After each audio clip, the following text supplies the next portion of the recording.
IT to get the stream going. So I guess the first thing to say before we just move into formal business is we're not filming for a new TV series.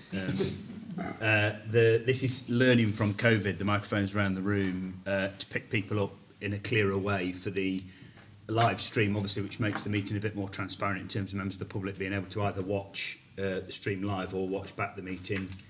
The exciting stuff we're going to be dealing with today, should they wish. And obviously, please be aware that the meeting is being filmed and streamed, so that's what the mics are for. You won't need to lean into them or pick them up or move them. They'll pick people up as you talk in terms of the way that they're set up.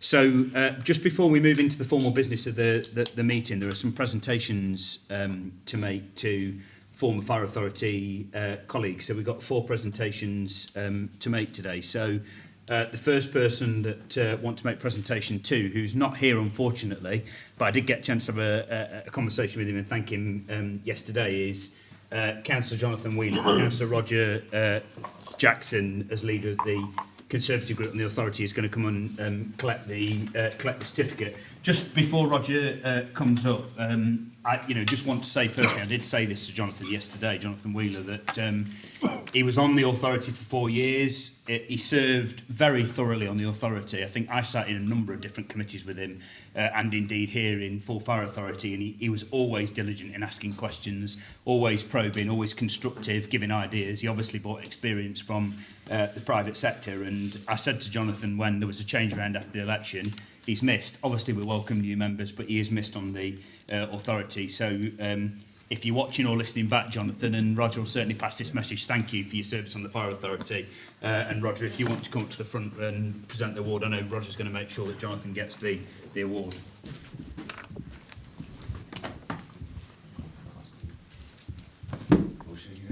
Yeah. Why not? Do you want to hold it? Thank you. Okay. Thank you very much. Thank you. So the next person that we want to present an award to, it's great to see in here today, is John Longdon. Thanks, John, for your service on the authority. Always asking questions. Sometimes actually picking up on things I thought, gosh, I'm not prepared for that question, but always took a full part in the authority meetings, John, and you played your part importantly, John, in making sure that the authority was cross-party and that we were working together as a team. And I know that you enjoyed your time here on the authority, and we miss you not being on the authority, John. So if you want to come up and collect your award, John, and thank you for your service.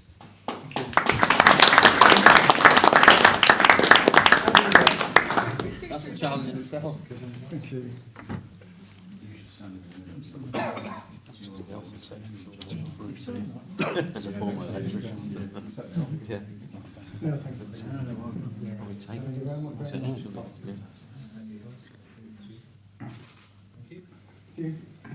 Well done.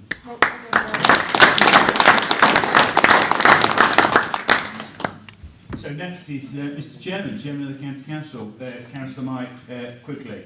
Mike, what to say? Fantastic member of the authority. I really enjoyed working with you, Mike. I hadn't had the opportunity to work with you before as an elected member, really, at the County Council, but I think you came into your own here on the Fire Authority, and you'll remember, Mike, we had some tricky issues to deal with in terms of company that the Fire Authority ran, and some difficult roles in terms of being a director outside of the Fire Authority, perhaps not seen by members in the service or members of the public here in meetings, but the financial expertise that you brought and the very straight and fair way that you dealt with things, and the time you put in, actually, Mike, that you didn't have to put in as a director, I certainly really appreciated as the chair. It was a tricky path to walk through in terms of that issue, and I think your expertise and your diligence got us through that issue, and I really enjoyed working with you, Mike. I thought you were always very, very even-handed in here. If you got something to say, you said it very clearly. You didn't beat around the bush. If you wanted to challenge what the authority was doing, and my own group and party were doing sometimes, then you said it, but you said it fairly, you said it even-handedly, you worked in a cross-party fashion. And actually, I was just saying to your good wife, Wendy, who's really good to see here today, Wendy, that I think you've taken that same vein in your role as chairman of the County Council, being very fair and even-handed, but firm with people in terms of the way that the meeting runs. So I told Wendy this, and I'll say it again on the public record here, Mike, but you missed at the Fire Authority, and thank you for everything you did while you were here and the way in which you took the role very, very seriously. So if you want to come up, Mike, thanks for your service.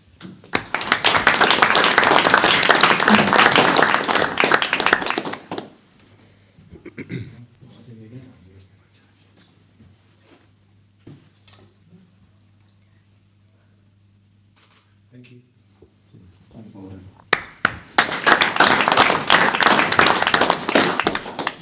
And finally, and I've saved this to the end because this is Councillor Andy Brown, and you're a loss, Andy, to the Fire Authority, but you're a loss to the County Council as well.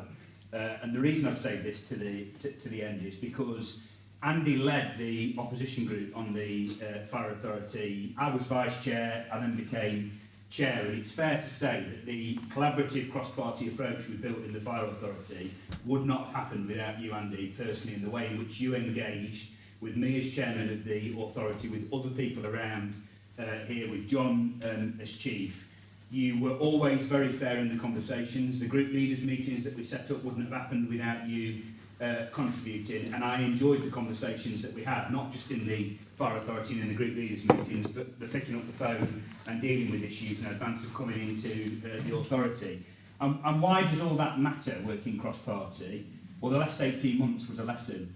I think if we hadn't had those relationships, if we hadn't been able to work in that cross-party fashion, there wouldn't be that clarity of leadership for John as Chief Fire Officer throughout COVID, when our communities here in Nottingham and Nottinghamshire desperately needed the fire service to step up and show leadership. And I think if we'd been arguing in here about, you know, this, that and the other in terms of our different political parties, that would have been made all the more difficult for the Chief Fire Officer. And in your own way, Andy, you know, and I said this to the Conservative group at the County Council, you really did put in the hard yards here at the fire service. You went out of your way to make sure that there were relationships across the political divide. You challenged, you asked questions, but we'd always try and deal with issues before they got here in the Fire Authority. And, you know, I think Jason said powerfully last year when we came to the budget, it was remarkable. We had a unanimous vote on a budget, you know, including an increase in council tax rise, which is difficult for our residents when they're struggling, but we got there because of the hard work that had been done in the group leaders meeting. And, you know, you don't have to take my word for this. Her Majesty's Inspectorate of Constabulary, who are obviously here again now, who came to inspect us throughout COVID, drew particular attention to the group leaders meetings that we set up, cross-party, to effectively an informal cabinet, and they wouldn't have happened, Andy, without you.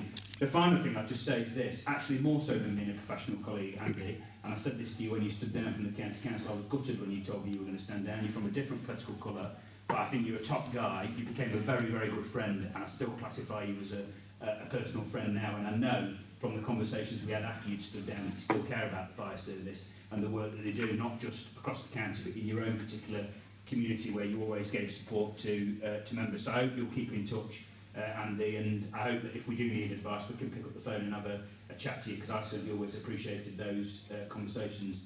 So please come and take this very, very well-deserved award, Andy, and thank you for everything you did while you run the authority.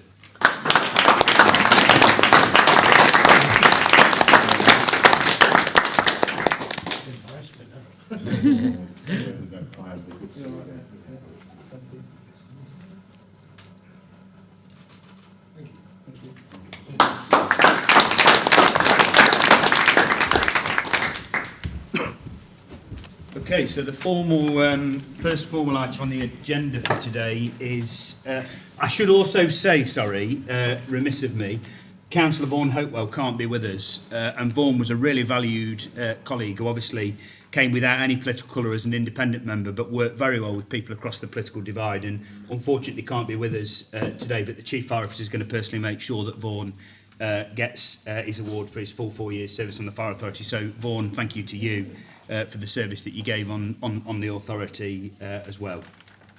So in terms of the formal business today, apologies for absence. I think we've got apologies from Councillor Callum Bailey and Councillor John O'Lee. Are there any other apologies? I haven't received any. No, okay, so we'll take those as read. Councillor Fielding. Chair, I'm afraid I'm going to have to leave early due to some quite dire personal circumstances. So, as I say, apologies to the meeting for that. Thank you, Sybil. Thanks for pointing that in the record.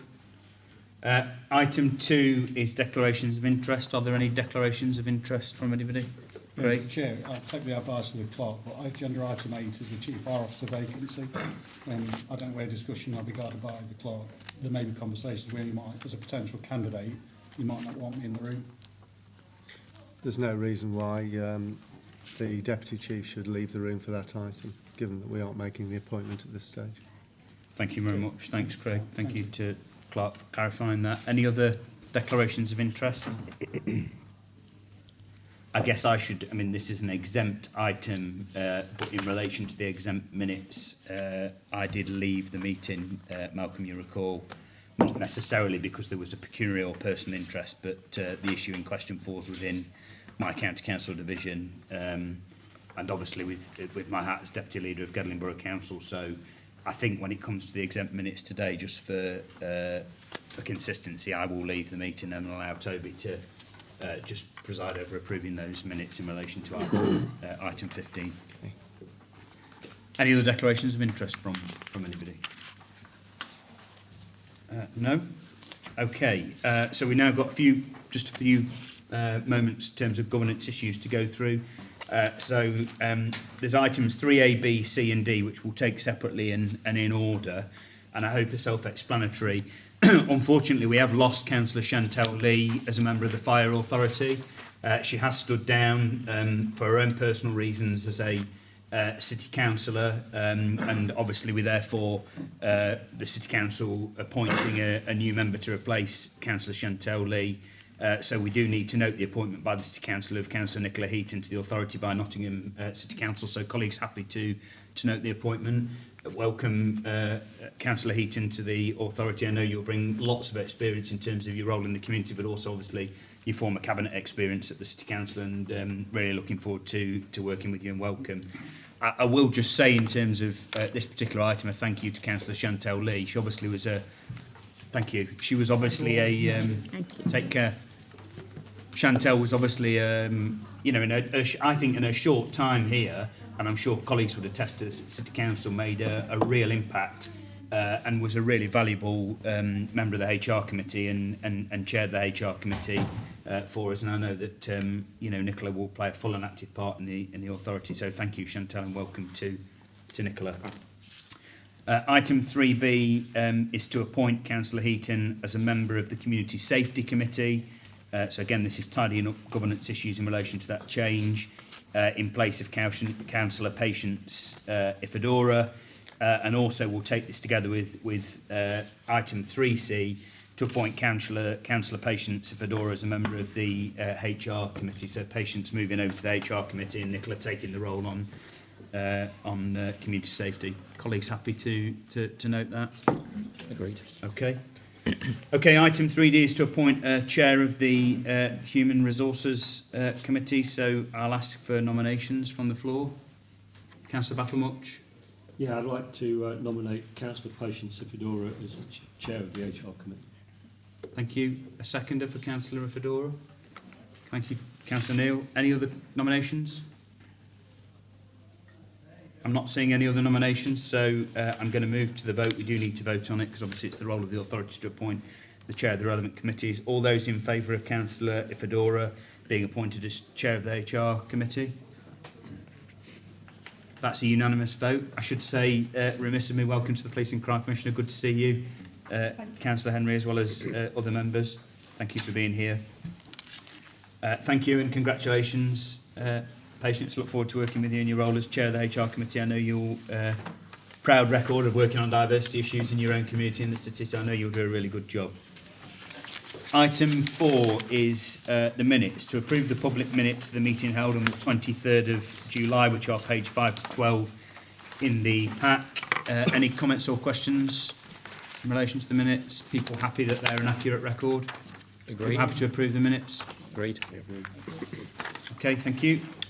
Chair's announcements. I'll rattle through these. We obviously had the recent members' seminar.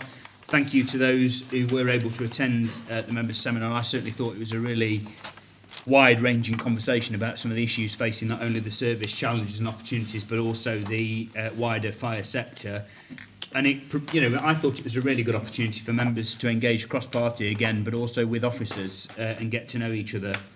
For any of the newer members who weren't able to attend because of diary commitments, please do get in touch with the Chief if you want to follow up on any of those issues. But I do know that Leanne has circulated the slides, and there's some really helpful information in those slides in relation to finance, the budget, some of the challenges going forward for the service, issues around the community plan that we've got on the agenda later on today. So thank you to those who could turn up.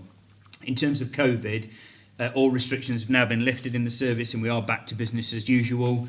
We're still advising good hygiene, face covering and ventilation where it's necessary to do so. And we're also in the process of, which I know the Chief has made reference to at the members' seminar, developing policy regarding hybrid working for staff and capturing other learning. Obviously, I've already referenced one bit of learning in relation to how we run our meetings here and the technology we've got in terms of the audio and visual today. Just in terms of Her Majesty's Inspectorate of Constabulary for Fire and Rescue Services, the inspection of the service, obviously, which has been well trailed by the Chief, started this week. It kicked off with a strategic briefing with myself, the Chief, principal officers and the team, the very wide-ranging and experienced team from HMIC. They're here for 8 weeks. Their inspection will conclude in November with an outcome reported expected to be next summer. It's obviously quite a rigorous process, quite rightly, that they go through. I thought the strategic briefing was a positive start to our inspection. I really hope that while they are here, that the team from the inspection will find the focus that there has been by the service and the authority on the areas for improvement in terms of our inspection plan.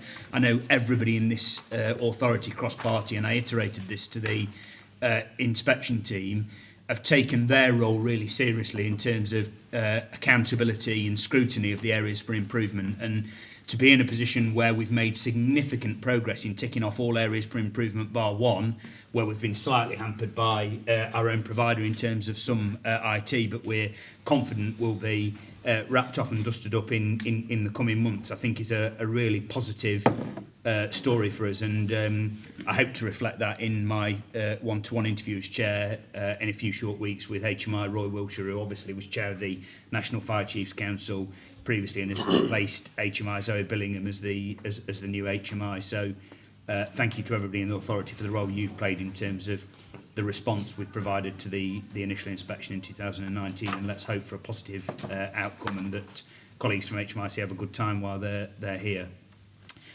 Just in relation to FBU correspondence that I've received in relation to the issue about decontamination, I just want to put on record to the FBU a thank you for the correspondence.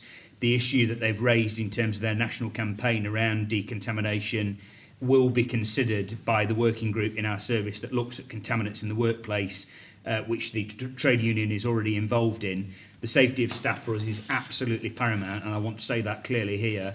And we as an authority cross-party will continue to do all we can to safeguard the health and well-being of firefighters. It is just worth saying, because I think this issue that the FBU have raised about decontamination is really important, obviously, where people are entering and exiting in terms of our frontline staff environments that can have all different sorts of particulates and substances that they come into pass with. The service here have had a long-standing working group, which I've just referenced, concerned with reducing the risk of firefighter exposure to contaminants in the workplace. The multidisciplinary team, which does include trade union representatives, will be considering the most effective way to make use of the decon training, as the FBU refer to it, materials and posters at their next meeting on the 22nd of September, which is what the General Secretary, Matt Rack, has asked in terms of his correspondence to myself as chair. There is ongoing research being undertaken by both the FBU and the National Fire Chiefs Council, which obviously our own chief is involved in from a finance perspective, which is helping to inform both proactive risk management measures such as procurement of new equipment, vehicles and fire station design, and also the measures that the service and firefighters can take to reduce the risk associated with contaminants on a daily basis, which obviously relate to personal hygiene, washing of equipment and all other associated issues. But they are well in hand, and I think the FBU should be commended for the important campaign that they continue to raise nationally. And then finally, in terms of Chair's announcements, just three recent events I want to make reference to. Obviously, we had Emergency Services Day and the 9/11 memorial. a huge opportunity for the service to recognise the work that the service has paid and to pay tribute to our colleagues, not only just here in our country, but around the world, who continue to put themselves in harm's way. You know, particularly obviously in relation to 9/11. I don't think I'll ever forget where I was when we found out about that horrific incident and the impact it had on the world, and indeed those individual families of people who lost their lives on the day. And I know that councils around the county and indeed the city paid their tributes in terms of emergency services down on the 9/11 memorial. And I know that those issues will have been felt very, very keenly by colleagues who work in the service. So all those people are in our thoughts in relation to that. And then just in relation to Nottinghamshire Pride, which obviously happened, and I know the Police and Crime Commissioner and Candida and others were at the parade itself. A massive thank you to the service for leading the parade again at Pride.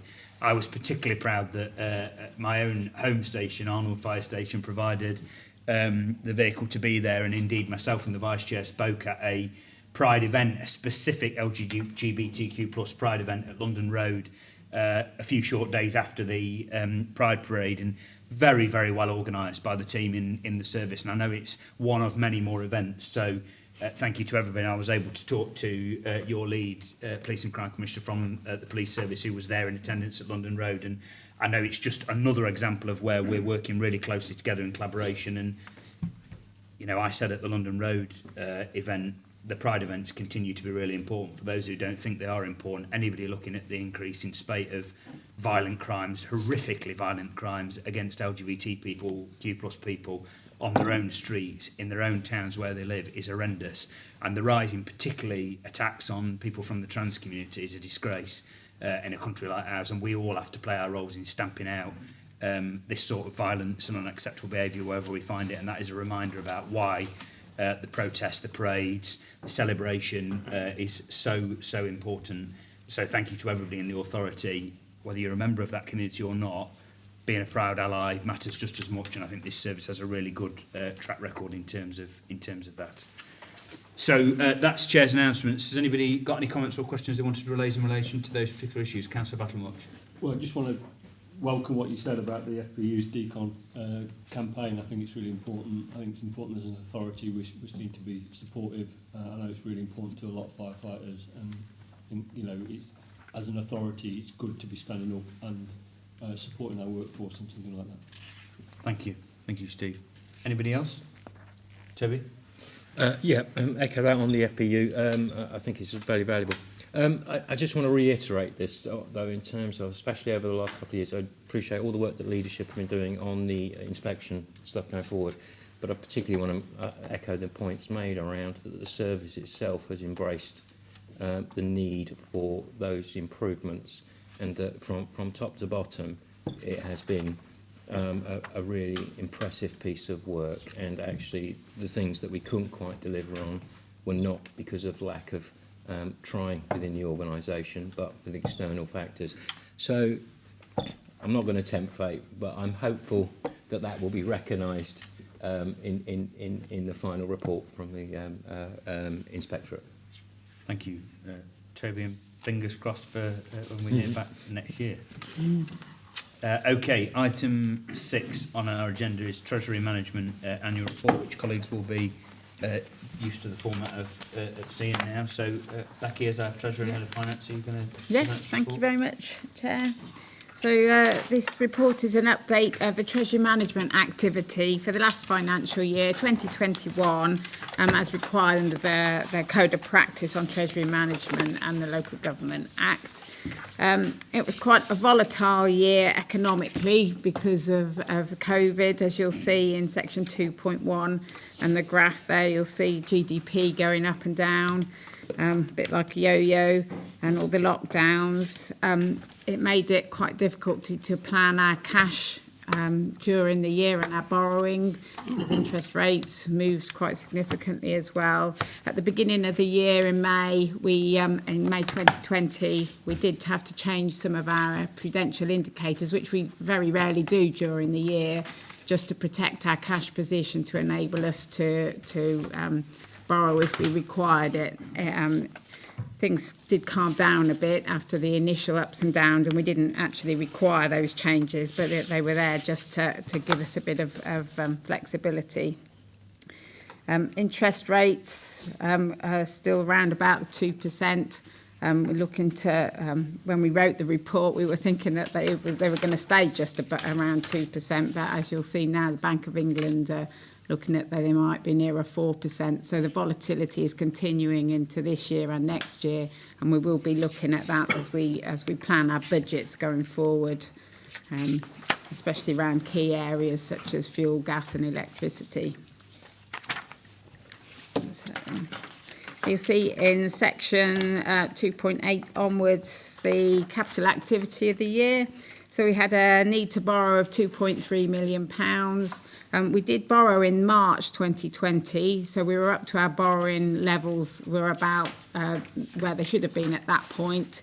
We have yet to borrow for that capital programme for last year. And we are watching interest rates very carefully now. It depends on the Bank of England, whether they look like they may increase interest rates or whether they choose to pull back on the quantitative easing. Will have an impact on the rates of borrowing that we can achieve from the Public Works Loan Board or private sector. So we're working very closely with them at the moment, and we'll take our opportunity probably when we think if they might increase these interest rates. Obviously, we want low ones for borrowing, so we will look at taking that borrowing out in the sort of near future. So in terms of investments, we have our reserves are in the region of £11 million. We have sort of self-funded some of that capital of expenditure, so we had about 9 million in investments at the moment. Our primary aim is to keep the security of our funds, so we do receive a very low rate of interest because of that. We do deal with only the most secure funds available, so it has taken a hit on our interest for the year, because when we set the budgets, which would have been back in latter end of 2019, we thought we were expecting near £100,000 of interest, where in reality we only got about 20,000, but that's just because the interest rates have gone right through the floor. Those have been adjusted in this year's budgets. So I think that's it for the year. You'll see in 2.35, those are the prudential limits. We retained our position within all of those limits in the year, so there's no areas of concern that I need to bring to your attention. And the recommendation is just to note the activity during the year.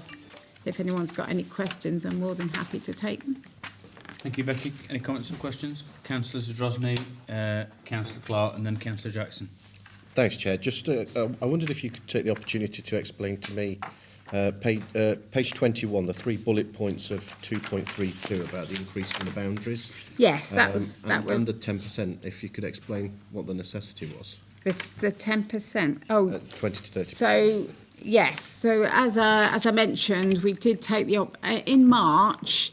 We were very concerned about our cash flow position because we were concerned. There was talk at the time about council tax moving the months. Effectively, your council tax is paid over 10 months and you get 3 months in February and March. There was talk about bringing that forward to April and May, and that would have significantly affected our cash flow because we would have planned to receive that cash in April and May.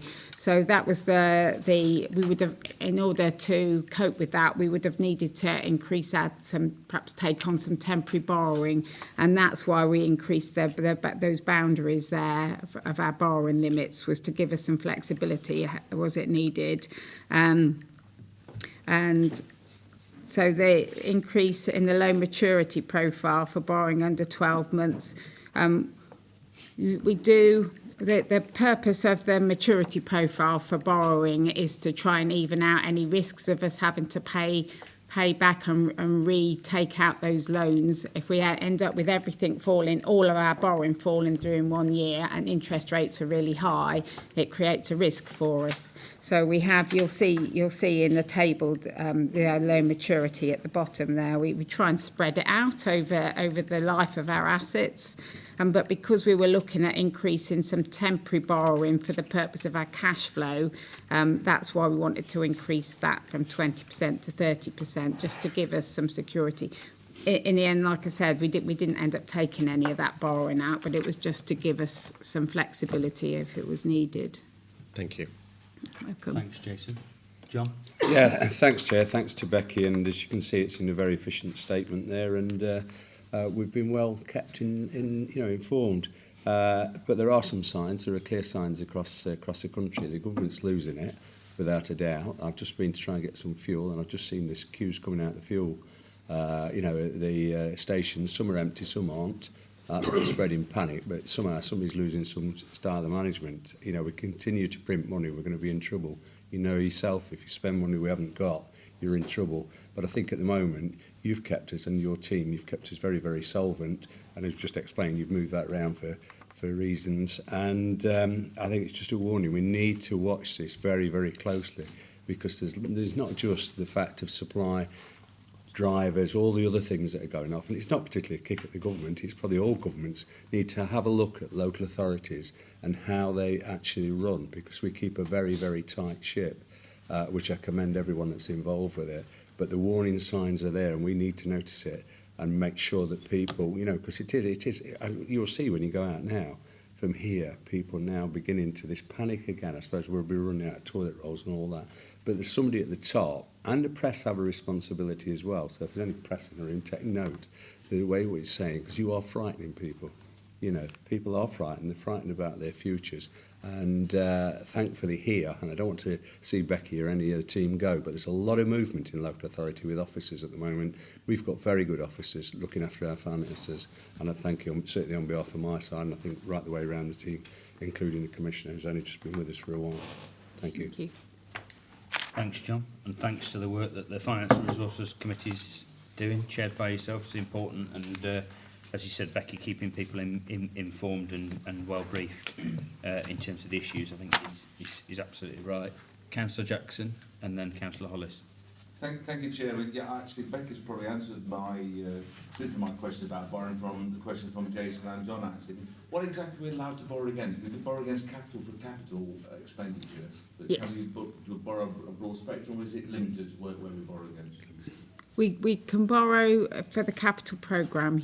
We're not permitted to borrow to cover revenue expenditure. We're allowed to take short-term borrowing out to cover our cash flow position as well. But obviously, and that's permitted, because sometimes we might want to delay the long-term borrowing if we think interest rates are going down, or if we borrow early, we might incur additional costs in that we have to invest that money out until we use it. So the timing of the borrowing doesn't always match the timing of the expenditure, and we might be in a better position to take some short-term borrowing out. So it is predominantly for capital, but obviously there's a little bit of room in there. We normally allow ourselves £1 million for short-term borrowing for cash flow purposes, which is what we increased. And are we limited to where we can invest?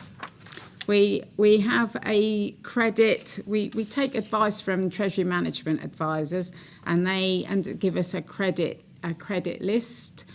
We have in the Treasury Management strategy, which you see come forward in February. It does contain all the criteria of the most secure funds that we're allowed to invest in, and it has to be in sterling. There's quite a few limits in there that we set ourselves, and the Treasury Management advisors provide us with a list of banks and organisations and counterparties that meet those criteria, and we have those weekly. So we always check against there before we place any investments. Yeah, thank you for that. Yeah, I mean, from this, I think we're in a good place at the moment. As John says, we live in a very changing world at the moment, so we need to keep a close eye on this. Yeah. Thank you, Roger. Tom? I think that probably almost all seems set up based on the rest of the questions I'm going to ask. It very much picks up on Councillor Jackson's questioning with regards to the investment strategy. And although you mentioned that we've got Obviously, in the report it says £12.5 million in short-term investment, which I presume is the £9 million you mentioned, plus the 3.5 million that's mentioned in 2.20 on page 19. Yeah. We do get a lot of our pension grant. We get paid in one lot in a year, and that always comes through in July or August, and that can be £8 or £9 million. The amounts we get invested at year end tend to be roughly in line with the reserves, but at the moment in the summer we end, and then we use that throughout the year. So our investments always go up in the summer. Well, my main questioning was, I understand that obviously with our role as district council leaders, cash flow comes in certain chunks, and we do have to make a number of short-term investments. My only concern would be relating to really the hot water that the county council's got themselves into in the pension fund, a number of taxpayers' money, which of course affects non-frontline staff here at the fire authority, has been invested in arms companies, tobacco companies, oil companies, at a time when we're all trying to step away from some of those potentially controversial environmental and ethical issues. I'm just concerned potentially that we have this short-term investments that I'd hoped, as well as a few financial perspectives, do have a few ethical objectives as well, particularly bearing in mind we're obviously using frontline staffs and the authority's money with those investments. So I'd just like to understand a little bit more, maybe this could be picked up more in the committees, about what is the criteria that we use for these short-term investments. Because I know on page 18 it mentions AAA rated money markets and things, but they certainly don't carry some of the ethical principles that I'm sure you and I would share.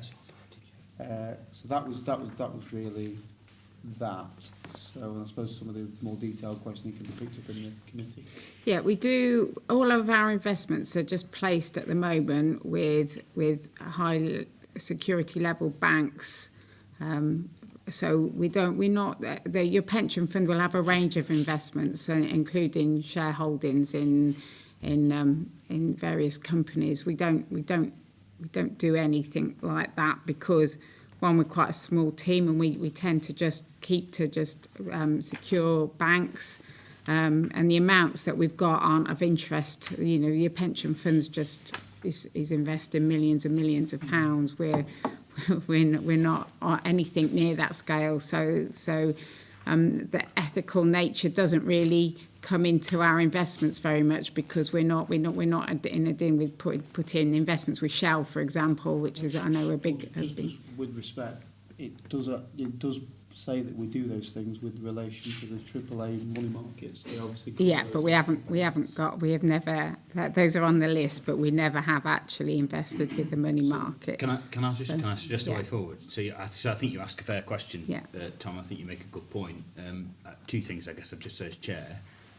First of all, we set the strategy, so it's absolutely in our gift. It's been referenced. We set the strategy every year, and we should take that role seriously. And I think that's the point you're making. Yeah. I would suggest what we do in advance of next February. We charge John's committee, working with Becky and other members who may want to feed into that conversation, even if they're not members in John's committee. I know John works in a collaborative way, just to review that, Tom, and to sense check it, given some of the sensitivities that you raised, because there are all sorts of sensitivities. There's, is it ethical? There are sensitivities around what's the impact in terms of carbon emissions. There are other issues and concerns people will have, and we ultimately set the strategy as authority. Is in our gift. So the way I'd suggest forward, rather than us going to and fro here about it, is that we ask John's committee, the Finance and Resources Committee, to review the situation, and if there needs to be any changes or recommendations made, to make those for them when we approve the strategy in February, I think it is, Becky. Yeah. Because we ultimately approve it. I mean, Becky will only act on what we approve as members. So I'd suggest that as a way forward, Tom. Yeah, and if I may just round off on that point, is it's an obvious point, our money's going somewhere. The very fact that we're getting a return on it says that it's being invested somewhere. I'd just like to make sure that those investments are made with the ethical expectations that we set here as an authority. Yeah. So that could work. We'll bring it back. Super. Okay, we've got way forward, I think. Everybody's in agreement. So the recommendation is on page 23. It's that members note the update on Treasury management activity during 2021 financial year as required under the Local Government Act 2003. Colleagues happy to approve the recommendation? Agreed. Yeah. Okay. Thank you very much. Thank you, Becky. Thank you for the questions and contributions from people. Item 7 on the agenda is the Community Risk Management Plan 2022 through to 2025, and Assistant Chief Fire Officer Candida Brudenell is going to introduce this. And I'll just say before I introduce Candida, thank you to all the members who have taken part. I know Candida will reference this in the member sessions we've had to guide and shape this document. I think it's a really positive document. I think it's you know, a vast departure and change from where we were previously, and Candida will talk a little bit about that. I know Damien's at the back has been involved as well, but there are lots of colleagues who have been involved in terms of this being written in plain English, you know, etc. So I think colleagues are to be commended for the work they've done, but I'll hand over to Candida to speak to the report and to the plan itself. Thank you, Chair. Yeah, I'm really pleased to be able to bring our draft community risk management plan to the Fire Authority this morning to seek approval for us to go out to public consultation for a 10-week period starting mid-October. It's a lengthy document with a lot in it and a huge amount of work that's gone into it, and so what I'd like to do is just talk everybody through 3 key areas. The first being the process and context for the development of a community risk management plan. The second, a little bit about the content that we've got in there. And then the third, around the consultation process that we are proposing to take forward. So, turning to the report then, as outlined in there, this community risk management plan is a replacement for our existing strategic plan, which of course you'll all be familiar with because we bring you reports on that regularly, showing the progress that we're making against the targets within it. This plan comes to an end in 2022, and so the proposed plan that we're bringing today would have a length of duration of 22 to 25. What it does within it, though, very importantly, is also set out a 10-year ambition for us within the service, for us to become an outstanding organisation and an outstanding fire and rescue service, with that ambition of being one of the best in the country. And it's the first time that we've had a strategic plan that actually commits to that kind of ambition for the service. And given that so much of what we do is actually long-term, isn't only the immediate response things that we do, it's important that we're able to set a goal of where we're trying to get to, and that's what we're trying to do within this plan. So we're required to, all fire and rescue services are required to develop a community risk management plan. You'll have heard them called in the past integrated risk management plans. We're proposing that we do call this a community risk management plan, not least because that aligns with the National Fire Standards Board terminology, but more so because it actually gives an indication of what this plan is really about. It's about how we manage the risk of our communities. And I think hopefully that will feel more meaningful for the communities that we're looking to consult with at this point. So we've developed the plan. I'll talk to you a little bit about how we've gone about it. It is a lengthy process that we've gone through already to date, and as referred by Councillor Payne, we've sought to try and engage as many key stakeholders as possible in the development stages before we reach the point of having a consultation draft. So it hasn't been written quietly in a cupboard by a couple of officers. It's been written after lots and lots of work that we've done together with members, with other stakeholders, with our workforce, and that's why it's taken the time that it has, and hopefully is something meaningful for us to be able to have a consultation on. You'll see some of the process that's gone into it at 2.7 in the report, which also then refers to the background information that we've used to develop the substance of the report. So we've done what's called a strategic assessment of risk. This looks at community, demographic, socio-economic factors alongside a fire cover review, which looks at our distribution of our resources across our geography, to try and determine whether or not we're taking full account of the things that are the factors in risk for our communities in determining how we run our service. And all of that has played into what we've then written into the proposal. And so, if you did want to look at more detail of that, it's at page 38 of the actual full document in the appendix. So if I come on to talk a little bit about the substance of the plan. The plan's written in two parts. The first part, which takes you to page 17 of the appendix, the main document, has been crafted in plain English using a plain English expert or qualified plain English person to make sure that we can actually communicate clearly what it is that we're trying to say. But we are also really conscious that there is a lot of detail and depth that needs to be communicated within this document, and that then has been elaborated on in the second part of the document.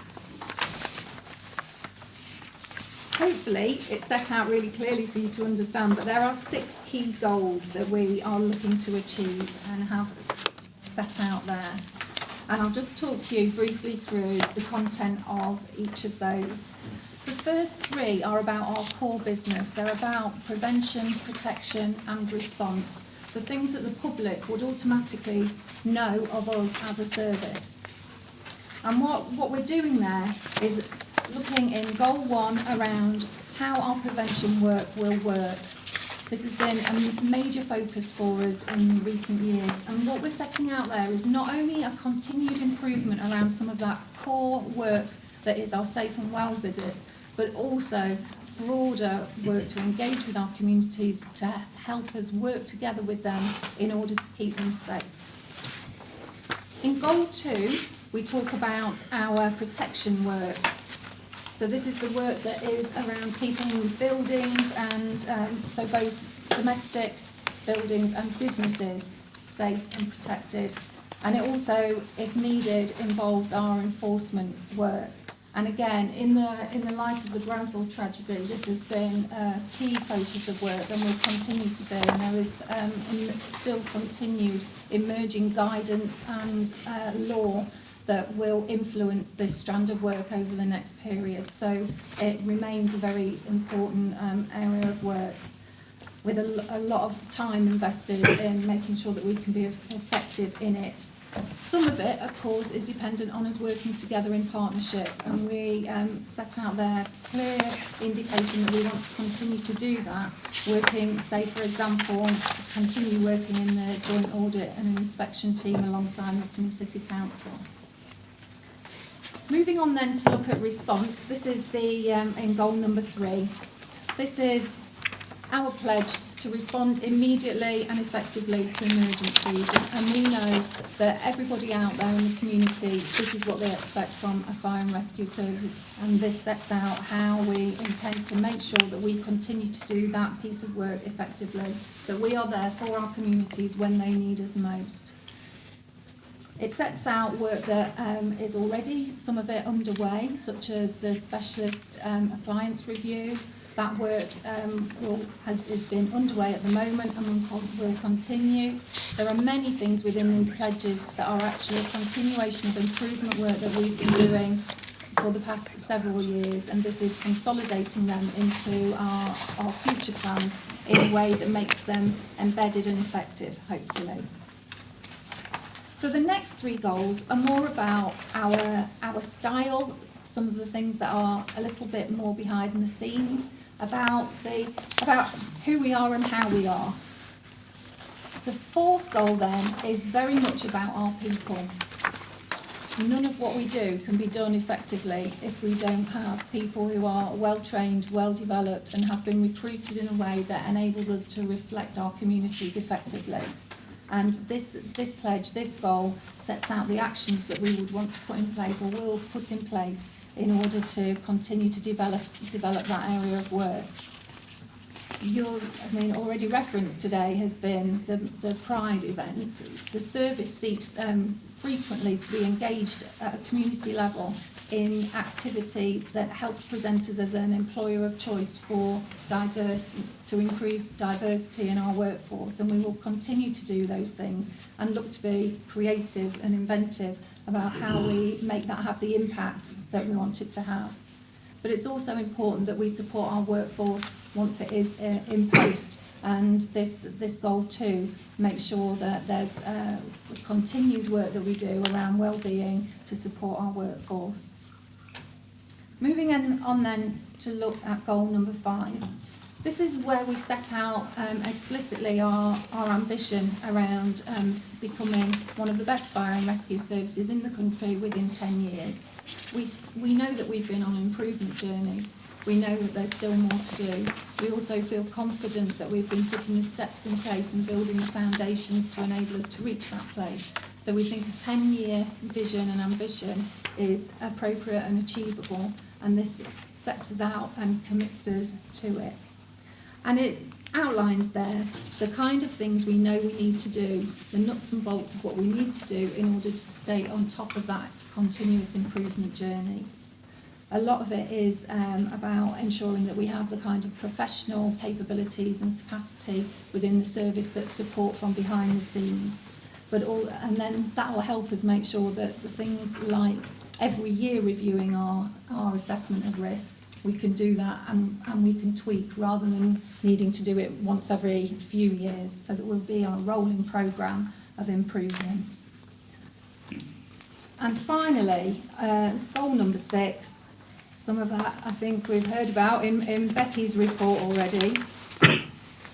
We can't achieve any of this if we don't enable us to be a sustainable, financially sustainable and secure organisation, and that work behind the scenes to manage the finances, the medium-term financial strategy, and also good, strong governance is really important, and that is there set out.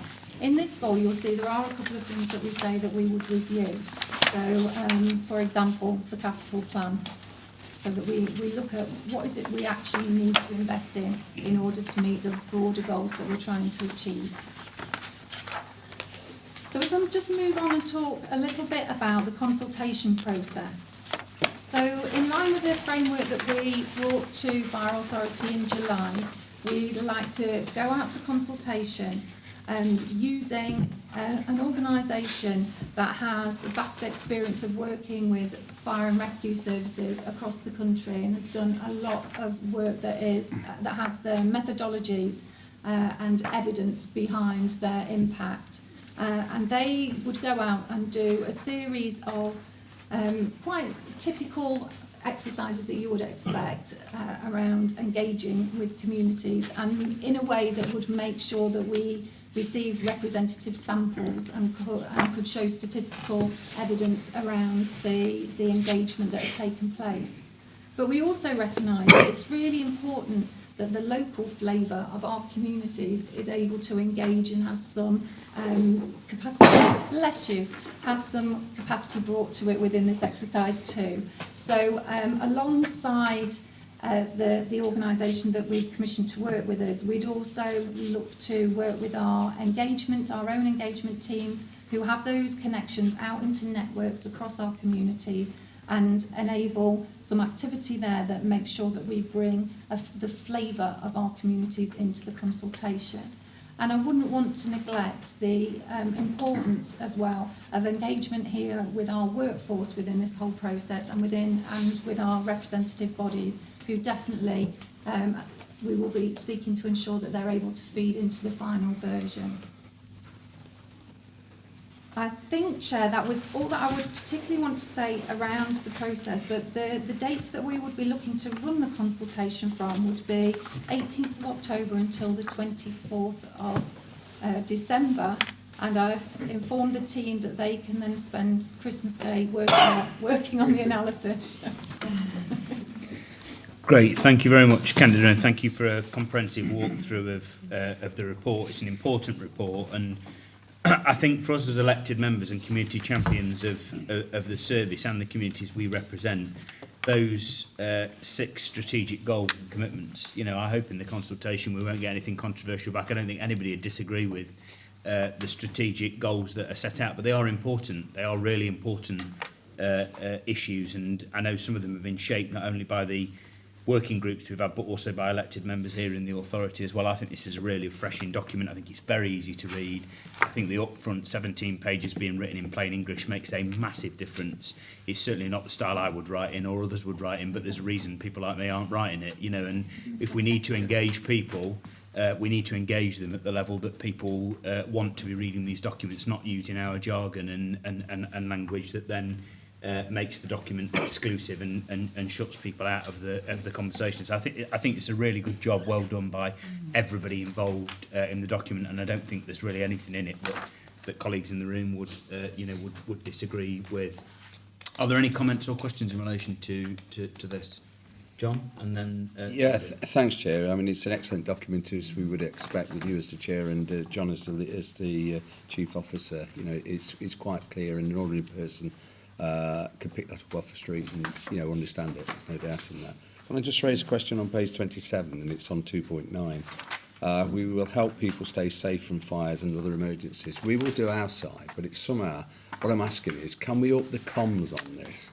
I know it gets boring sometimes, giving messages, but we're very much, dare I say the word, nanny state. But other people have got to come to the table and got to help. And I'm looking now, because there are going to be mass amount of people that are going to be thrown out of their accommodation at the end of this month. Well, they've started already.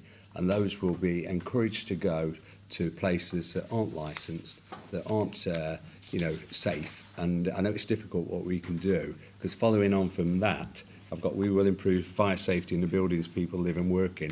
I know Mr. Gove's now the head guy for whatever, they've got a new name, haven't they, this week? They've changed that. But on planning, we're right down that line on planning, because I'll often say to fire officers, well, we can go so far. And I look at planning on our local district council, I look at planning at the county council, I look at planning in general, and what I see is there's not much conversation with the fire authority or the fire service. And I think we need to up that, and we need to really press our case there, because it's all right, these places being built, but it's our officers, our people that we're sending in there to rescue people in places that would have been declared unsafe if a professional fire officer had gone round. So that's only two of the things, Chair, that I'd just raised. But the comms issue, we all, in different councils, wherever, are putting out things. Let's get more involved as a fire authority and remind people of the dangers, because it does kill. Thank you. Thank you, John. Toby? Yeah, this document is coming along really well. It's starting to really get some shape to it, and I agree, it is easy to understand and gets across all the key points really well. Just got a few minor points I want to make, but first of all, picking up on a bit on what John was saying, I mean, the issue about planning is something maybe we all need to be getting onto, because we've been banging on about being a statutory respondents to the planning process for some time. It astounds me, particularly with some of the stuff we get in the city, that we don't ask the fire service for their view of the safety of a building, or are required to do that. So, if that's something that we can start getting behind more and start promoting through this. So that's just a little bit on that. In terms of the consultation with this document, I think it sounds good, and I think there's a lot to do on there. I would also suggest that in many ways, this is an opportunity for members to get behind with consultation in terms of spreading the message, getting it around to our colleagues on the different authorities. Because in truth, I don't think a lot of people in elected positions look at something like the fire service and just assume it's there, don't quite understand the structures of it or the role that it can play, and the fact that it's not just about putting out fires, it's making sure that communities are safe. So if you could think about a role that members could take in doing that beyond what's being proposed, because I support that totally. In terms of the document, just a couple of minor things. It's got a really good summary of some of what our communities look like, and it gets into that.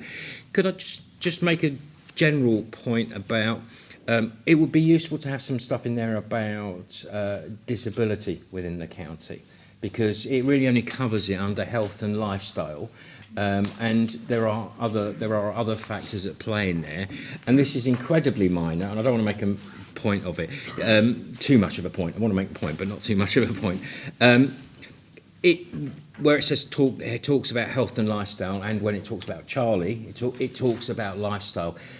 I'm always a little fuzzy about the use of that word, because that's it, because it's talking about some pretty negative things, and it seems to be all about the choice that people make, and I'm not sure that's the case. So I just wonder if it's minor, and I don't want to get logged down on this, but you know, in some areas people talk about lifestyle choices when actually it's something else, and so could we just have a look at that? But that's incredibly minor. I don't want to get bogged down in it. That's it. Thank you. Thank you, Toby. Roger? Yes, thank you, Chair. Yeah, just really repeat what you said earlier and what we repeated in other meetings. This is a really well put together document and easy to read. And I think, you know, if the community get out there, they realise what the Fire Authority does, and it gives them an inkling to contact us or be more aware of safety and fire events out there. I mean, I have one little pinicky thing. I don't know if it's me being pinicky or not. Where it says fire stations and premises, you've got the icons on the map, and you've got like water foam units, and there is a little picture of them there to say what they are. Is that me being? We'll have a look at that for you and Yeah. make sure that it's correct. If there's something not right, I'll look again. Yeah. It needs a key, doesn't it? Something like that. Yeah, you've got a key of that, and you've got little icons on the map. Yeah. Does it show which ones? Yeah. I'm just being put a bit finicky. No. That's exactly what, you know, it's really important.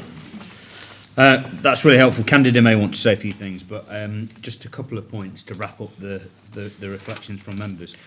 John, I agree with you. So at the members' seminar, there was quite a lengthy discussion about a really neat A4 poster that the service uses around the Charlie profile. So the profile used, the national standard around identifying vulnerable persons and vulnerable persons within premises where there may be vulnerability, and then how they are referred into the service for a safe and well visit.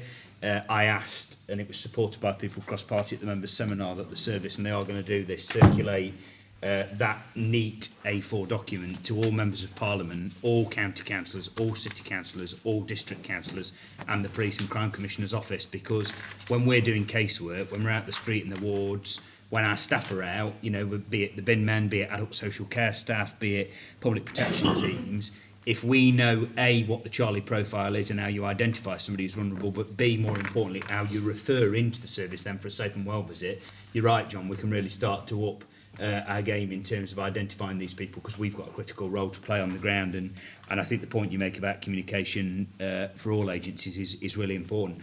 On the second point about planning, I think there's a few things we need to do. So I've asked Craig at an appropriate point, obviously there's legislation, some of which has gone through Parliament but hasn't come into force yet, some of which is still being worked through in terms of building safety issues, post-Grenfell issues.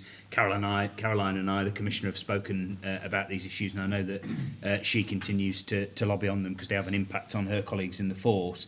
I've asked Craig to pull together at an appropriate point a brief for members of Parliament, particularly the city members of Parliament, where this issue is felt keenly in terms of high-rise or tall buildings outside the high-rise buildings, but also, obviously, critically, with a number of, you know, not to put too fine a point on this, Conservative MPs in prominent positions within the county who will have access and influence to ministers alongside the Commissioner to press these issues, because I think the central point, which I have made for years through the Local Government Association and in every other forum, I wrote to the Secretary of State, Robert Jenrick, about it. Obviously now we've got a new Secretary of State. The central point you make, John, about the fire service needing to be a statutory consultee, I just think stands for itself, and seems bonkers that we're still not at that position given some of the issues we've had, you know, not least the issue with Grenfell. And you know, I think about, we talked about this, Roger, didn't we, at the members' seminar, I think, John, about the development we've got until close, where effectively we're building a very small new settlement, you know, in a borough. And is it being designed in an anti-crime fashion? Is it being designed in a fashion that actually is safeguarded against potential risk in terms of fire? I'm not sure it is. You know, and that's not a criticism of the developers, that's not a criticism of the planning authority. I just don't think the system still quite works in an integrated fashion. So I know the Commissioner and I have spoken about it. I know she's very keen to continue pushing these issues, and will furnish the Commissioner with whatever information we can and continue to play our role. But frankly, you know, some of this, you know, there's a role we can play. Some of this is a legislative challenge, and we need our members of Parliament cross-party to be pressing ministers on these issues, because otherwise, if you're a planning authority, you will know this, Jason, in your own authority, there's very little you can do. because you'll be accused of acting ultra vires or outside of the legislation. But I think, you're right, John, the marker is there. We need to continue to press this as hard as we can, because ultimately it's people's lives at the end of the day. Don't get me started on building control, and the fact that we allow people outside of councils to take over building control, and they're regulated at a point in time, but 2 years later they're working on a development and there's no re-regulation of them. And I've got that certainly in my own ward at the moment and in other places. So we've got to get to grip with it. And I know the Fire Chiefs Council's pressed these points, the National Fire Chiefs Council, but we've got to use MPs to bring to bear, the influence on ministers to flush these issues out. And I wholeheartedly agree with Toby. Not every vulnerable person or person who falls in the Charlie profile, is around the issues about lifestyle. Some of it actually is about circumstances, and circumstances of your birth or unfortunate circumstances totally out of your control. And I think you make a good point, and Roger, your reflection back about the key is really helpful. Chair, can I just come back? John. Yeah. Just before you move on, is there any mileage? And it is difficult getting MPs together because it's normally Friday afternoon or something like that. And I know this when I was chair of the police authority. You try and get them there, you might get one there, you might get two. Or at some point, I think we virtually whipped them into it and they came together. But it might be the two authorities along with the commissioner, because designing crime out is key as designing fire problems out. And I think we need to, as a joint people, to try and emphasise this, because it's about people's quality of life. We have a duty of care to our residents, and I think they need to, you're right, they need to take it up another step up. Because I know I did some work with, what was his name, used to do Crime Watch, Nick Ross, there, and there were so many simple things that would help. We rely on a lot of small shops on estates, but sometimes when you go to the bar, particularly around now, coming up to fireworks night, things like that, they're stacked high with high explosives. They're designed when people for crime, the tills in the wrong place and stuff like that. But I know they're simple things, but they'll make such a lot of difference. And I think, a two-pronged attack for myself and the commissioner, not attack, but, raising the level of awareness and trying to get some of the MPs to stop beating each other up and put something before Parliament we can all agree on. Thank you. Yeah, I think it's a really good suggestion, John. I think that's what we were thinking about in terms of both the written briefing, but also, meeting with MPs. And I'm certainly more than happy to go along with Caroline and meet any of them. Yeah. They are certainly interested, and John and I did a round robin round MPs. Some of us took it up. Some of them took it up. Some of them didn't. And that's not a criticism of them. And I think the other thing just to say is, this is also not a criticism of the MPs. But it is about us furnishing them with the appropriate information, the appropriate context on the ground. And I don't want to pick out individuals here, but, Lillian Greenwood is one such example who is well across the issues, very passionate about them.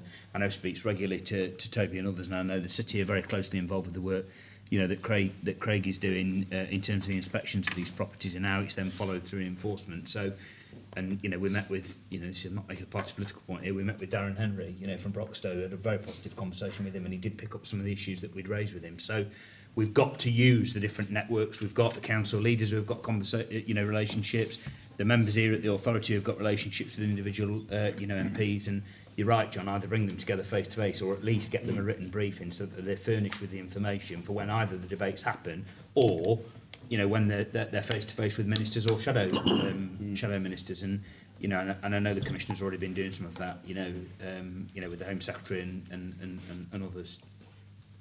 Anything else people want to raise in terms of this? No. Okay. The recommendation is on. We'll capture all of that and move that forward. The recommendation is on page 29 of the pack. I'm not going to read it out. It's there. People take the recommendation as read. People happy to agree? Agreed. Yeah. Thank you. Thank you, candidate. Thank you, Damien, and others involved, with everybody involved with bringing that together. Okay, item 8, the Chief Fire Officer vacancy. There'll be an appropriate opportunity to say thank you to John. So I said something at the members' seminar about John, and there will be an appropriate opportunity to thank him. But obviously, this report arises as a result of John signalling his intention to retire.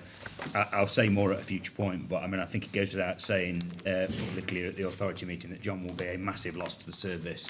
He's worked in virtually every role, I think, in different sectors in the service, and I know he doesn't like being embarrassed, so I'm not going to bang on about it, but he will be a big loss to the service, and I think this report sets out very, very clearly the process we now need to follow in terms of, finding a new chief fire officer and the critical role that both John, obviously, and the clerk, Malcolm, will play in terms of supporting the appointments committee, but also the wider authority in how we seek to find somebody appropriate to replace John. So more opportunity to thank John in the future. He is absolutely determined until whatever it is, the 12th or 15th of April, John, next year, to finish off some of his projects and continue working with the same vigour that he always has, certainly in my time as chair. So I'll let John speak to the report between page 77 and 80 in the pack. Thank you very much, Chair. Members will be aware the appointment to Chief Officers is a statutory appointment by the Fire Authority. I'm one of your appointed officers, and also in legislation that has to be done by the full authority in the public domain as well. So the way the structure works in this organisation is the appointments committee is drawn together. So you remember at the AGM, members were nominated to be representatives of the appointments committee. So the report is really seeking you to task the clerk and I to convene the appointments committee to go through the process of identifying suitable candidates for the role and to enable members to fully process those individuals to determine your most suitable candidate. That appointment will then make a recommendation to a future fire authority meeting, and it will be the meeting of the full authority that will actually confirm or reject that recommendation and make the appointment.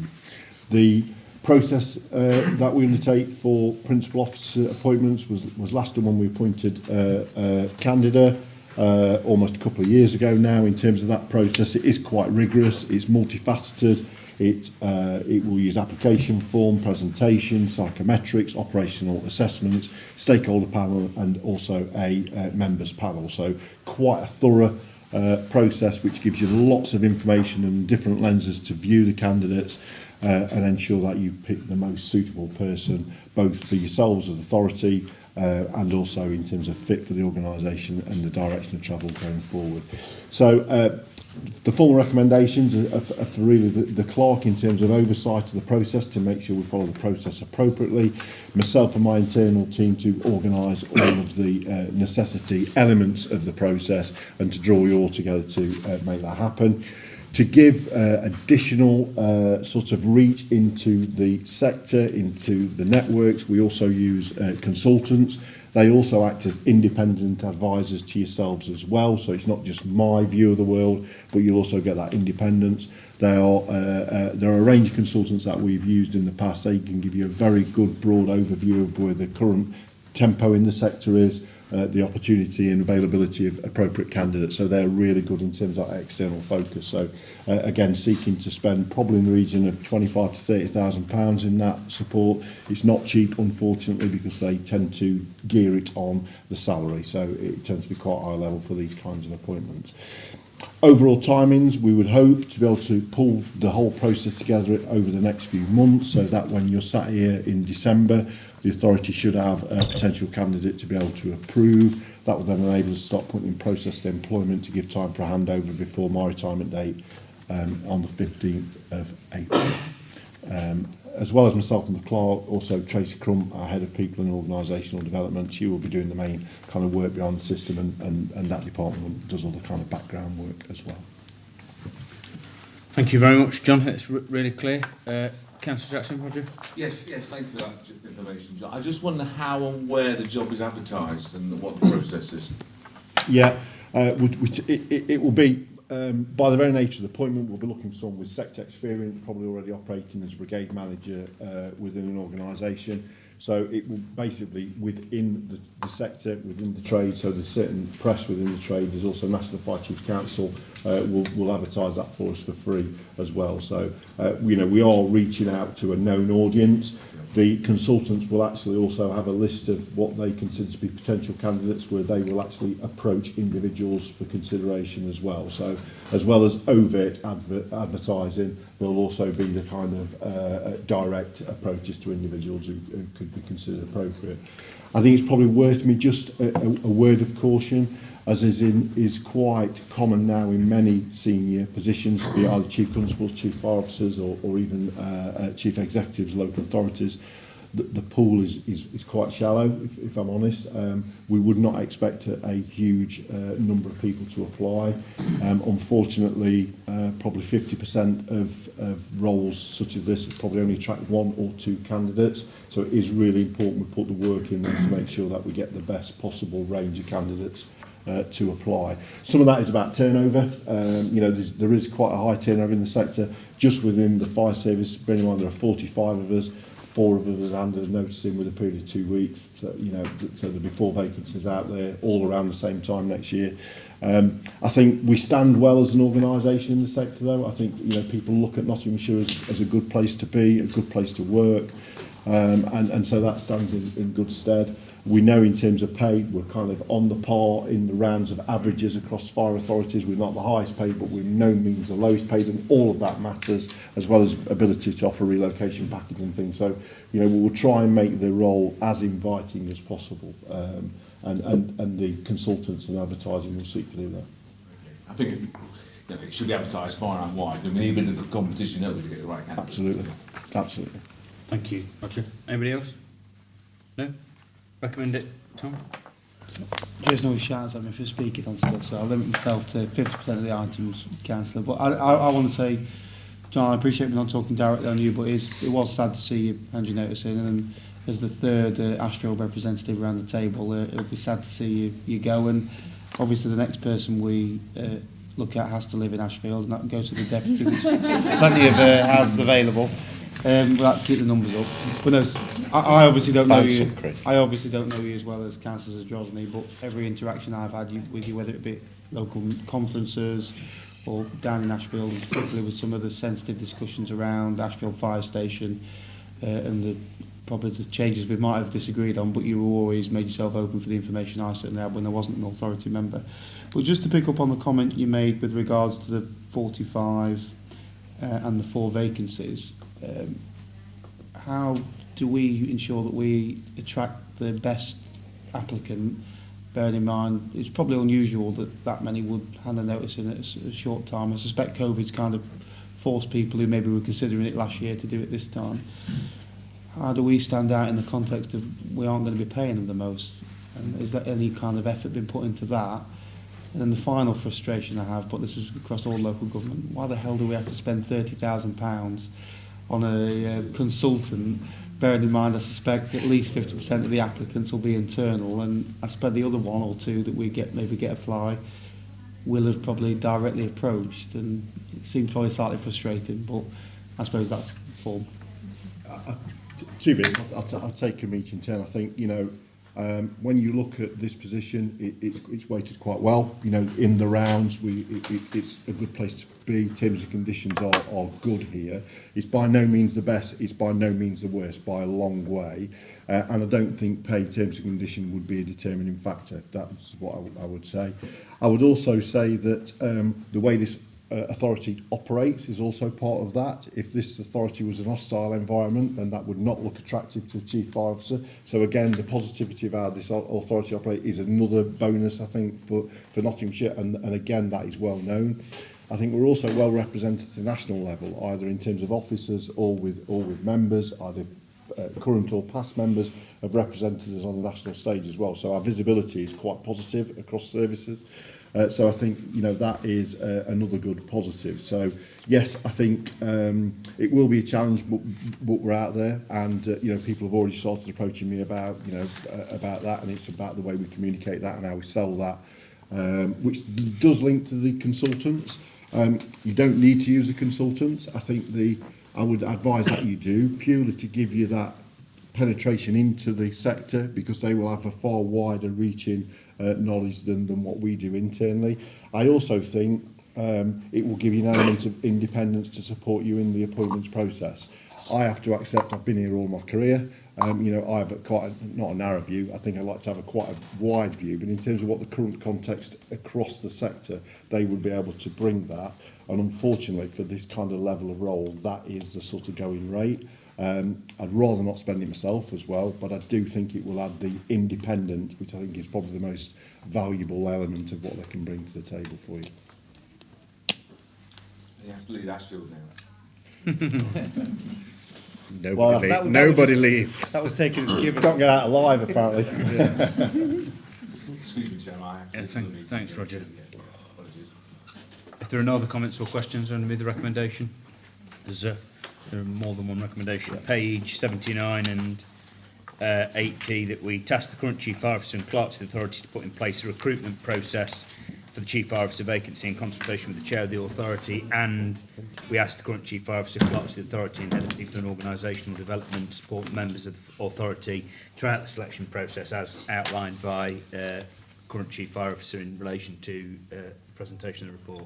You've asked to approve the recommendations? Yeah, agreed. Okay, very much. Item 9, the National Core Code of Ethics, and Craig is going to introduce this important report. Thank you, Chair. Obviously, members, what I would sort of point you to is the banner we have actually over on the side about the National Core Code of Ethics. Part of that is obviously about visibility, about how we implement and embed the National Core Code of Ethics, and part of that as well is to demonstrate to the HMI team when they actually get on site that we are looking at the National Core Code of Ethics. There's some background there in the report on page 82 of your pack that talks about why we got to this position. I would also like to sort of say and put that in the context of what this authority and service already has in place prior to that process. We've got well embedded cultural values now. They were developed by the workforce in consultation with some external support from the local university. So in terms of like respecting of others, being professional, one team, and those kind of things. And what we consider is these code of ethics now complement the existing values that we actually have as the authority and the service. That said, there's in the report, we'll touch on, there's an implementation plan, and what we are doing is not being complacent. We're looking at the National Core Code of Ethics alongside our values to see where there's any gaps where we can make some improvements. And again, we'll be reporting that through to authority and the committee process. 2.1 complements as well what you can see on the banner and talks about those key areas. The first one clearly, and this is anything in terms of public life, whether it be the Nolan principles or anything else that members will be familiar with your own constituent authorities, it's all about community first.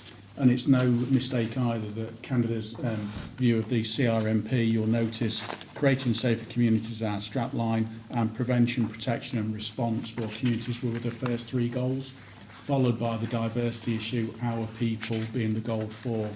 And again, hopefully you can see that's reflected in terms of diversity and inclusion and putting communities first, and the fact that we've got respect to others in our own values, and it talks about respect in one of the code of ethics points.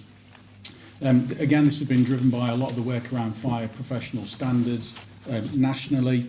I don't intend to go through a lot of the bullet points that are 2.3 onwards, but they absolutely give you a flavour of what's contained within it. And 2.7, just referring members to as well, I talked about the implementation plan, about the gap analysis that is being done, and as it said there, we'll be providing authority through the Human Resources Update report that routinely comes from the People and Organisational Development Area Manager Tracy Crum. So lots of work ongoing, lots of great stuff that we can already build on and enhance, and again there'll be an opportunity for members as well to, through the HR committee and this authority, to have some influence about that as well. Clearly, what we've got HMI here, the professional standards body have been working with HMI about how they see that services are embedding the National Code of Ethics, and the team will be picking up on where we are currently in this current process. Hopefully what they'll see is an organisation that's got lots of the values already there. If they come and say, have they embedded the National Core Code of Ethics, it's only been out a few weeks in all earnest. So the idea of being embedded and well on the way to embedding, and hopefully they'll reflect that. But that is some feedback, just to make members aware, that is some feedback around the tranche 1, so the services that have been inspected. They've literally been inspected 2 days after the Code of Ethics was issued and being questioned about why they'd not embedded the Code of Ethics. So there's some work that is, we are aware of that nationally through the National Fire Chiefs Council, and the chair of the professional standards body is actually dealing with that through HMI as well, just to get some sense of realism to the whole process. And we've just touched on there the employee code of conduct. there is obviously things like member officer protocol and all the other things about corporate governance we have in place. And that leads me to the two recommendations that are contained within the report, Chair, is for members to endorse the implementation of the code and note the review of the employee code of conduct to align to the core code of ethics. I don't choose to go any more unless there's any questions, Chair. Thank you very much, Craig. It's really clear.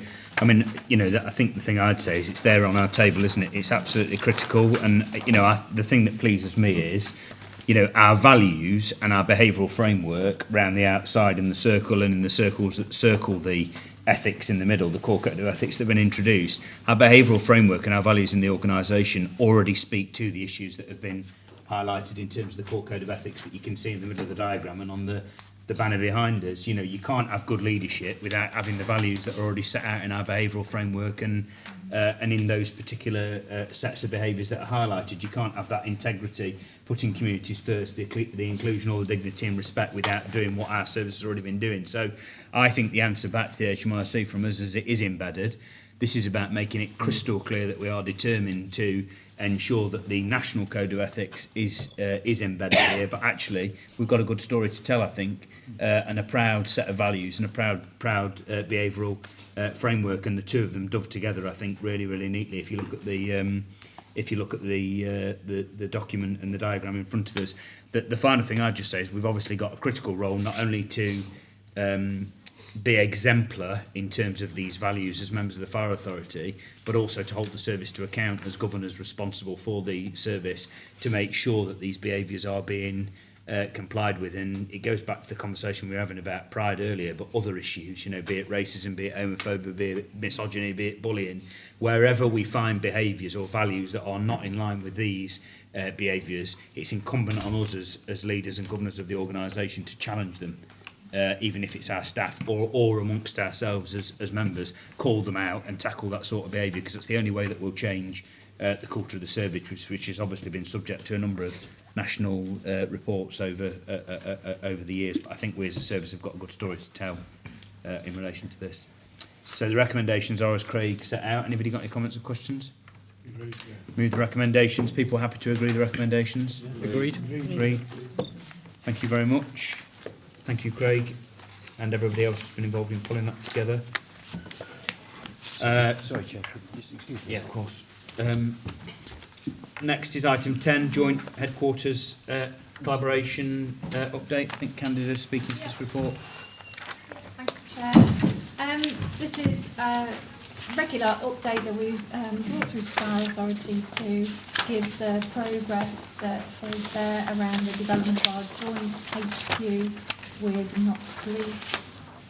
The things that I'd highlight in this report, the things that are probably different from last time, are that there's been a real concerted effort to work with our workforces in this most recent period to make sure that people feel comfortable about the changes and actually get, when fire join police up at the new HQ, everybody feels in a place where they can create the added value of us working alongside each other rather than just sitting in a building next to each other. And how that's manifested is some good work that's led to the establishment of a joint women's forum across the two organisations, and I think there's a great scope for that to really develop and strengthen.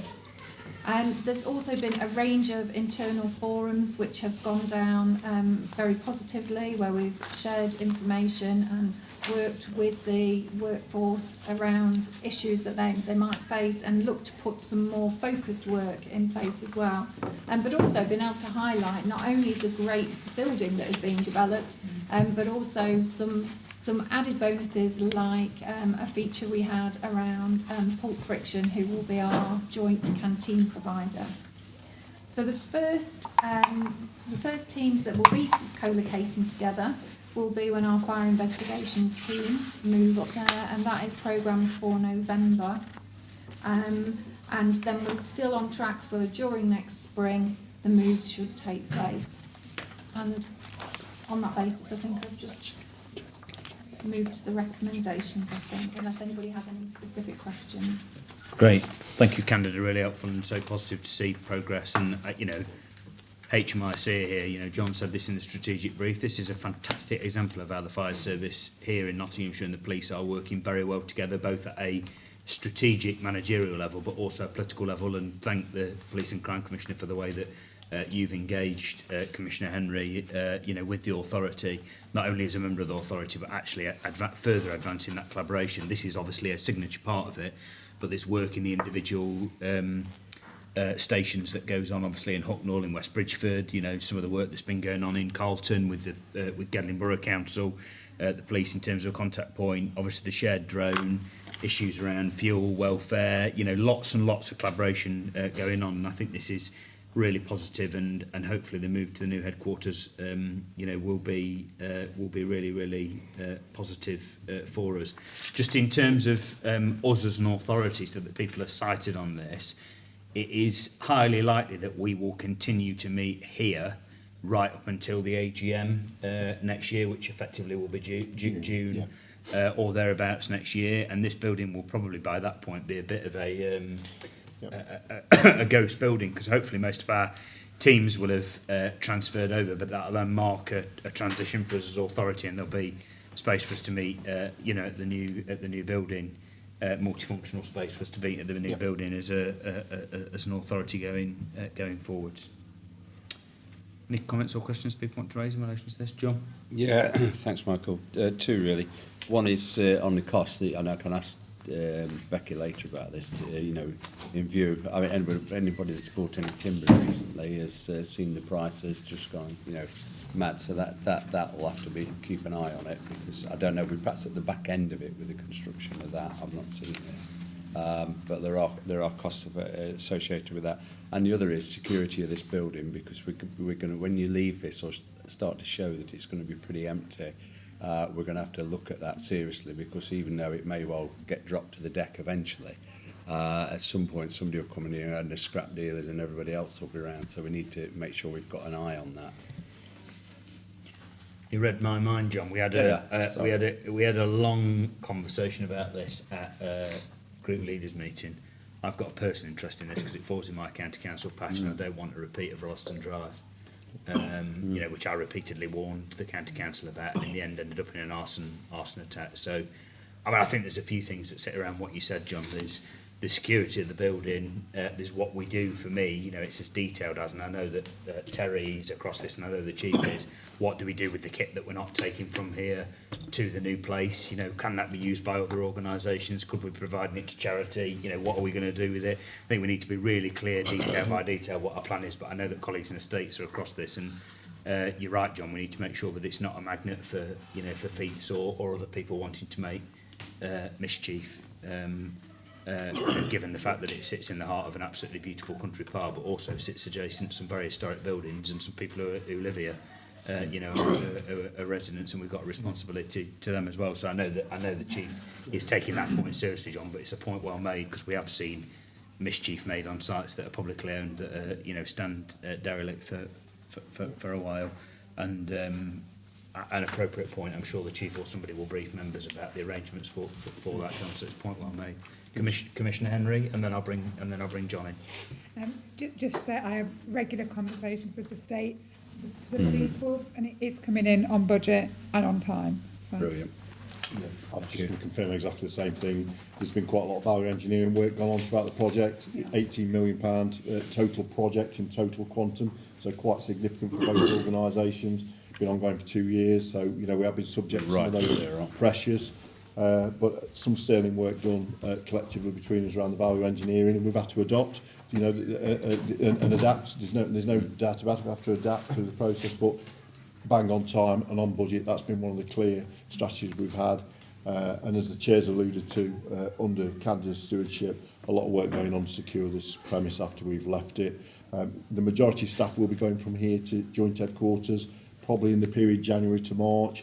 But then we've got to relocate stores from here, and I think we'll still probably have a physical presence into the summer, hence why we'll still be holding fire authority meetings here up to June, and then we'll look to move that over. And of course we'll be very acutely aware of the security issues on site. We'll be making sure that is dealt with, definitely. Thank you. Okay, the recommendation is that we note the progress of the Joint Headquarters Programme. Thanks to Candida and the team overseeing this work, important piece of work. People happy to note the progress? Great. Right, okay.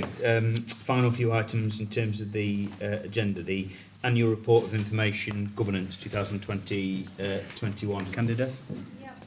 Again, a report principally for information. This report sets out our responsibilities around data and information governance and how those responsibilities have been discharged over the past year. In summary, Chair, I'm happy to report that there have been no data breaches that have needed to be reported to the Information Commissioner's Office, that we are being effective at managing the risk of cybercrime and have achieved Cyber Essentials Plus accreditation again, and that in terms of freedom of information requests, we were able to complete those within 88% of them within the time frame that is set for us, with a target that should be at 90%, but the ICO were being flexible last year. So overall, those are the key things that I want to highlight. Thank you very much, Candida. Any comments or questions in relation to this report? Can I just ask Toby? Yeah, the report's fine and covers everything, and it's just a general question around cyber attacks have seen an uptick over the last few months. In fact, I had to bring in new measures within the City Council and stuff. Are we satisfied that the response process to and identification of risk is keeping up with the current trends? Well, I wasn't until you said that you had to change measures in the It's more about Council. notification and training of individuals Yes. to not click on So links and stuff like that. No, and we run, for example, regular phishing campaigns across the organisation, which we then monitor to determine how many people have mistakenly clicked on them. Yeah. They then are referred for training. We then monitor how many of those people take up the training. So there is a very clear process. But I'd be happy to provide further detail outside No, the meeting. that's what I wanted to hear, actually. So. Thank you, Toby. Okay, I'm going to move the recommendation. We're asked to note the contents of the report. People have to note them. Yep. Thank you. Item 12 is review of statement of intent. Craig? Yeah, thank you, Chair. Hopefully be fairly brief with members, but as it's brief, it's still really important. This is about, as attached as our statement of intent about health and safety and welfare of staff in the organisation. It's certainly something that's been a passion of mine, both from a kind of a sort of representative body's perspective many years ago and working in other industries around safety and risk management. We've got a really healthy appetite and approach to health, safety and welfare in the organisation.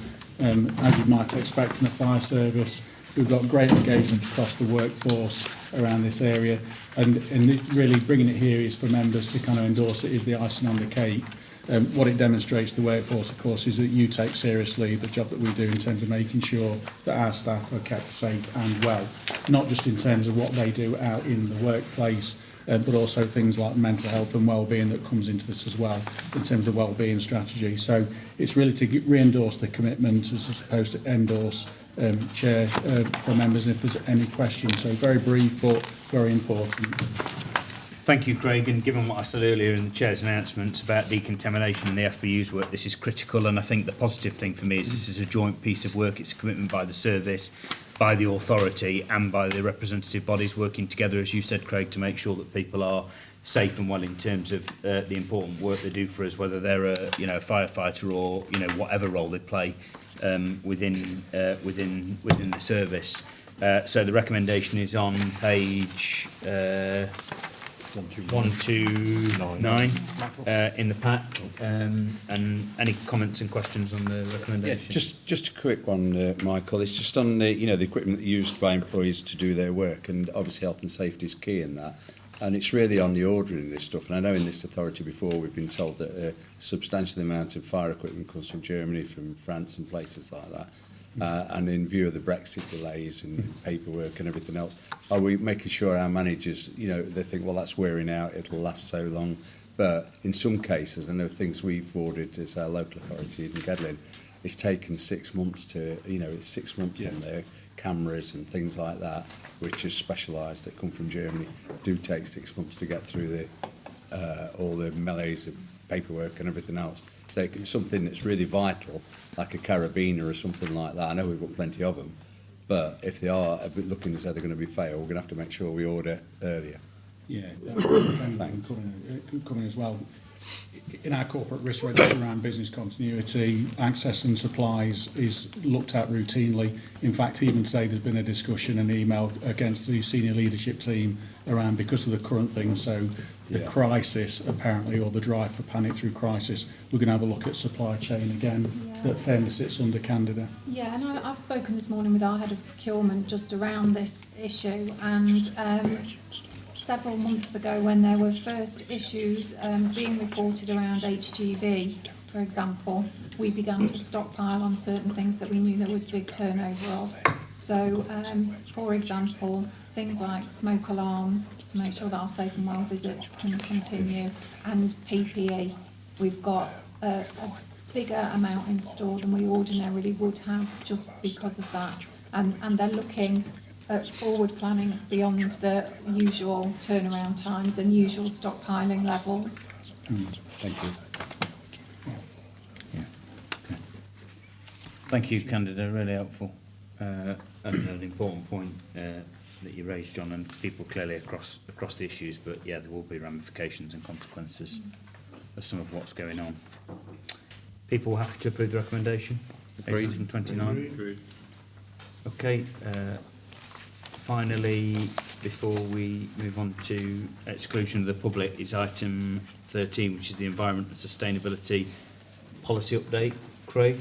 Yeah, thanks. Yeah, very similar to the written safety policy, and one underpins the other, as it details within the report. It's not going to be lost on our members around just general climate change. If you're in the city, around clean air zones and all those kind of things, and the commitment over the next few years of the city around environmental standards. You'll also notice some very practical things, that you'll see electrical charger points, photovoltaic cells on the top of all our buildings, even workshop station around the way that we're going to use things like, potentially things like ground source heat pumps in terms of renewable energies, so that we can be less dependent on mineral fuels. So there's lots of practical things that we're beginning to do in terms of reducing our impact on communities. Even the fact that when we did some work here, we replanted more trees for those that we actually cut down or had to cut down. So we're doing lots of practical things. This is the policy statement really that encompasses that. You will have also seen in the CRMP again by Candida, we've reconfirmed our commitment in the CRMP around where we want to be in the next 10 years. So things like, if the country is going to get to 2030 without diesel cars, what are we doing about it? About starting to buy more electric vehicles. That is more problematic in terms of the heavy fleet, the fire appliances, and it's getting more simple over the coming years in terms of light vehicles. So lots of practical things, and this policy statement really is for members to endorse about your commitment in supporting us as officers to make sure that we deliver something that is, socially responsible and environmentally responsible also. Happy to take any questions, Chair, on the report. Thank you, Craig. Reaffirmation of our commitment, and I think critical in light of the fact that the single biggest challenge facing the planet and human race and the wildlife we share this planet with is climate change, outside of obviously COVID, which continues to be a real issue globally, and that this is critical, aligned with the commitments we've made in other documents that we've approved today and elsewhere in the service. Any comments or questions in relation to this, John? Sorry to be a pain, Chair, but can we up the comms on this, because we've agreed that statement, that's fine, but I'd like to see something, certainly for all our members, so that we know what's going on and where we were and where we're aiming for, that type. So there's an update, but make sure the public know that as well, because climate change is key. There's no doubt in that, and we've got the important conference in Glasgow where they'll all say all sorts of things, but we've actually factually got to show we're doing something, and I think it's so important. Yeah, point well made, John. Actually, we do some good infographics around collaboration. There's no reason why we couldn't pull together some sort of presentation around the work the service is doing about its it's like moving to the new place at the joint headquarters with the police. There's lots of planting and things going on there, and commitments, as well as other things, that are happening in terms of the service. So pulling that together in some way. There'll be some thoughts on committee reports. I think a committee report just pulling together the inroads. That gives us that. Even just a list of. It gets frustrating. I know I'm not aiming at the government here, but there's a thing about sanctioned about another 20,000 gas boilers, which is supposed to be going out of, we're not doing any more gas boilers after 2025, and they stopped the installation of heat source pumps. And I know why they've stopped, because heat source pumps are not proving as good as they're writing on the tin. But we need to keep it right in front of us, because the future generations that are coming, we're going to leave them an even bigger mess than we've left them now. Thank you. Any other comments or questions? No. The recommendations are that we endorse the... Sorry. Tom. I feel frustrated that somebody's speaking more than me, so I've got a comment. Contest today, Tom. Yeah, it's Gedlin versus Ashfield. But no, one thing that always came to my mind on this, and it probably sounds like maybe a jovial point, but obviously fires happen and they pollute the atmosphere. Is there any sort of we plant trees to contribute to the fires that happen? I appreciate it's probably sensitive, but often these fires are... You can see the point I'm making. I don't know if there's any sort of environmental impact where we can kind of offset the fires that do take place that we respond to. I don't know if it's a little... Maybe it's more of a... Going back to John's point with the factors... Yeah. I see us as more influencers, so we as an organisation can influence others. And the political point I will make is maybe like this is where the pension fund at the county council don't see their strength in feeling. But if we've actually got something where we can tie in our principles to something practical, it just helps us with the comms team and to make the point more fundamental. Okay. Yeah, we can say, no, it's not something we do. There's an irony into some fires at certain times. Once it's burned, it's not going to burn again, and it's less of a problem to us. And I know that seems a little bit ironic, particularly in summers. So things like hedgerows and things like that can be problematic. So working in the prevention side, but that's certainly something we can have a look at. And I think these are the Queen's Jubilee about plant a tree. So there is something, maybe we can do something a bit more, joined up or together about planting more for the Queen's Jubilee as part of the authority. Maybe there is some significant, symbolic event we can do there, Councillor.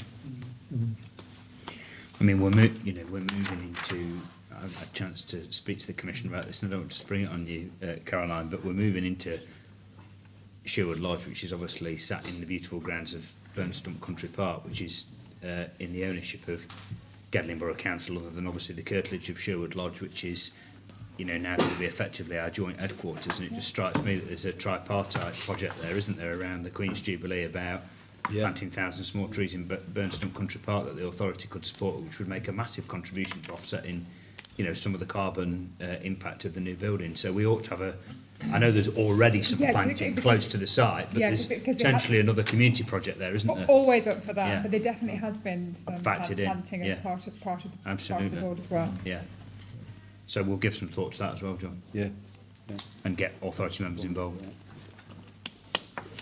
Okay, the recommendations on page 138, I think. No, 136. Legal Officer to approve the two recommendations. Agreed. Okay, thank you. Next item is the exclusion of the public.